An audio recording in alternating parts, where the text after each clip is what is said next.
बात कर तो चुके हैं इसके ऊपर बहुत सी बारी, इतनी बार बात करी है।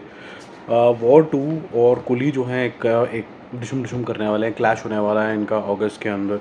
क्या ये अच्छा क्लैश है, क्या ये बुरा क्लैश है? क्या 2 मूवीज़ एक साथ आ सकती है कि नहीं आ सकती है? 2-3 चीज़ों के बारे में हम बात कर चुके हैं। पहली बात तो ये है कि 2 मूवीज़ एक साथ बिल्कुल आ सकती है, कोई प्रॉब्लम की बात होती ही नहीं है। दूसरी चीज़ ये है कि जब आपकी मूवी बहुत बड़ी हो जाती है तो एक जो यूजुअली देखा गया है कि एक बड़ी मूवी और छोटी मूवी आपस में अकोमोडेट कर पाती है, 2 बड़ी मूवीज़ को वो स्क्रीन ही नहीं मिल पाते हैं। क्या हमारे भारत देश में स्क्रीन्स की कमी है? नहीं। हमारे भारत देश के अंदर राइट प्राइसिंग की कमी है, इसीलिए भी स्क्रीन्स नहीं हो पाते हैं क्योंकि आधा टाइम से ज़्यादा तो वो खाली बैठे रहते हैं, तो नए स्क्रीन्स ऐड करके करे क्या? पिक्चरें तो चल नहीं रही हैं, ठीक है। दूसरी चीज़ अब हो जाती है कि ये क्लैश कितना ज़्यादा क्रिटिकल है। ये काफ़ी भयंकर तरीके से है और काफ़ी इडियोटिक भी होगा ये और एक दूसरे को लड़ाने वाला भी होगा ये। अब मैं आपको बताता हूँ क्यों। यश राज जो हैं वो काफ़ी सिग्निफिकेंट तरीके के डिस्ट्रीब्यूटर हैं। वो किसी भी हालत में अपनी नॉर्थ की टेरिटरी तो नहीं छोड़ेंगे, पहली बात। दूसरी बात, इसके अंदर जिस तरीके से ऋतिक रोशन को लिया गया ताकि नॉर्थ बेल्ट को आप एक साथ लेके आ पाएँ। दूसरी, जो तेलुगु मार्केट के इतने बड़े सुपरस्टार हैं जूनियर एनटीआर, उसको लेके आ पाएँ। तीसरी ये फ्रेंचाइज़ है, ठीक है। ये अगर इतनी सारी चीज़ों का कॉम्बिनेशन हो जाएगा तो वॉर 2 आपकी एक नेचुरल चॉइस बन जाती है क्योंकि आपको पता है कि वॉर 1 में आपने क्या कुछ देखा था, सुपर डुपर हिट हुई थी, ब्लॉकबस्टर हुई थी, तो इससे भी लोगों की उम्मीदें काफ़ी ज़्यादा बढ़ जाती हैं। तो नॉर्थ का आदमी और तेलुगु मार्केट का आदमी जो है वो तो देखने वाला है इसको। रजनीकांत साहब को कम नहीं समझना चाहिए। तेलुगु मार्केट के तमिल मार्केट के तो वो मतलब छुट्टी डिक्लेयर हो जाती है उस दिन।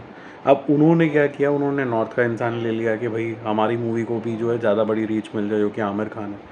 आमिर खान किस तरीके की पर्सनैलिटी हैं, वो बहुत ही ख़तरनाक तरीके का मार्केटर है। अब उसकी भी इक्विटी इतनी ज़बरदस्त तो है कि वो भी स्क्रीन्स लेने की, ग्रैब करने की कोशिश करेगा, तो वहाँ पर शुरू होगी डिशुम-डिशुम।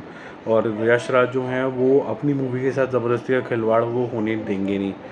जो नुकसान होगा वो वॉर 2 को नहीं होगा, ये नुकसान सिर्फ होगा इस मूवी को, कुली को, क्योंकि कुली जब यहाँ पर आएगी वो सेकंड चॉइस बन जाएगी, उसको इतने स्क्रीन्स भी नहीं मिलेंगे। ये 4,500 स्क्रीन्स के अंदर कम से कम रिलीज़ होगी। वॉर 2 आज लिख के ले लो। जो बचे कुचे होंगे वो हिंदी वर्जन वाले आपको मिलेंगे, थोड़े बहुत स्क्रीन्स जो वॉर 2 को मिलेंगे, ये कुली को मिलेंगे। और वो कुली के अंदर भी अगर वो कुली जमी और लोगों को लगा कि यार क्या ही फैंटास्टिक सा रोल कर दिया है आमिर खान ने, काफ़ी टाइम से उनकी वो मतलब ब्रिलियंस जो होती है जिसके लिए वो परफेक्शनिस्ट जाने चाहते हैं वो हमें दिख गई है, तब जाके उनको और कुछ मिलेगा। वो भी तब जब वॉर 2 को थोड़ा सा ऐसा लगेगा कि वो नहीं कर पा रहा है कमाल, जिसके लिए इतना तामझाम हुआ, इतनी वेट हुई, 2 अलग अलग स्टेट्स के कह सकते हैं कि बेल्ट के रादर एक्टर्स को साथ में लेके आए हैं। तो ज़्यादा जो नुकसान है वो कुली को है। अब एक और नुकसान है कुली को। कुली का यूजुअली जो तमिल वर्जन होते हैं वो डब्ड होते हैं तेलुगु वर्जन में, जहाँ ठीक ठाक रिस्पॉन्स आ जाता है। हिंदी वर्जन में भी आता है। रजनीकांत की पिक्चरों को सिर्फ जेलर में ऐसी मूवी थी जहाँ पर ठीक ठाक रिस्पॉन्स आया था, अदरवाइज़ बहुत ज़्यादा रिस्पॉन्स नहीं आता, तेलुगु मार्केट में आता है। अब तेलुगु मार्केट में तो जूनियर एनटीआर की मूवी जो कि आज का स्टार है, ऊपर से ऋतिक रोशन है, ऊपर से जूनियर एनटीआर की प्रॉपर ये कह सकते हैं एक बॉलीवुड तरीके का लॉन्च है, हिंदी सिनेमा है, पैन इंडिया टाइप की मूवी जो भी आपको कहना हो, तो पहली चॉइस वहाँ पर भी ये बन जाएगी।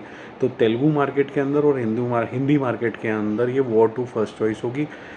तमिल मार्केट के अंदर वो छोटी मार्केट नहीं है, काफ़ी बड़ी मार्केट है। और रजनीकांत साहब का जो ऑरा है वो विदेशों में भी बड़ा चलता है, तो ओवरसीज़ में जो तमिलियंस हैं वो भी पहले रजनीकांत साहब को ही देखेंगे और उनको देखने के चक्कर में पहले आमिर खान को देखेंगे। आमिर खान ने नोन फॉर सरप्राइजेस, उसने ढंग का सरप्राइज़ दे दिया तो फिर नॉर्थ बेल्ट उसको बाद में फॉलो करेगा, लेकिन फर्स्ट चॉइस जैसे मैंने बोला वॉर 2 ही रहने वाली है और उसी को सबसे ज़्यादा स्क्रीन्स मिलेंगे। अगर वॉर 2 थोड़ी सी लड़खड़ाई तब सेकेंड हफ्ते के अंदर देखा जाएगा कि कुली कैसा करता है। ये जो चॉइस है इससे डिशुम भी होगी कि कौन कैसे स्क्रीन्स को इन्फ्लुएंस करता है। आमिर खान जैसे मैंने बोला कोई छोटा मोटा स्टार नहीं है, उसकी भी ठीक ठाक चलती है, वो भी जाएगा बात करने के लिए यश राज साहब से कि भाई ये क्लैश कैसे अवॉइड किया जा सकता है, कैसे स्क्रीन से डिस्ट्रीब्यूशन हो सकता है। यश राज कमर्शियल है लेकिन एट द सेम टाइम उनका जो काम करने का तरीका है वो इस तरीके का होता है कि मिल बांट के जितना हो सकता है, जिस हद तक हो सकता है उतना हो जाए। So we can just hope for the best that if this clash really happens then some amicable distribution of screens happen, And if that happens, even then 70 to 80% of the screens will go to War 2 and the rest will go to Rajinikanth Saab. Having said that, Rajinikanth Saab will do wonders in the Tamil market for sure, क्योंकि काफ़ी अच्छी buzz है कुली की. वो कैसे जाती है, क्या वो जेलर वाले जोन में जाती है या फिर वो एकदम ठुम हो जाती है, क्या होता है वो बाद में देखते हैं. अभी फ़िलहाल के लिए बज़ ज़्यादा इंपॉर्टेंट होती है. दोनों मूवी का बज़ जो है ठीक ठाक है. नॉर्थ बेल्ट में अगेन सेइंग वॉर 2.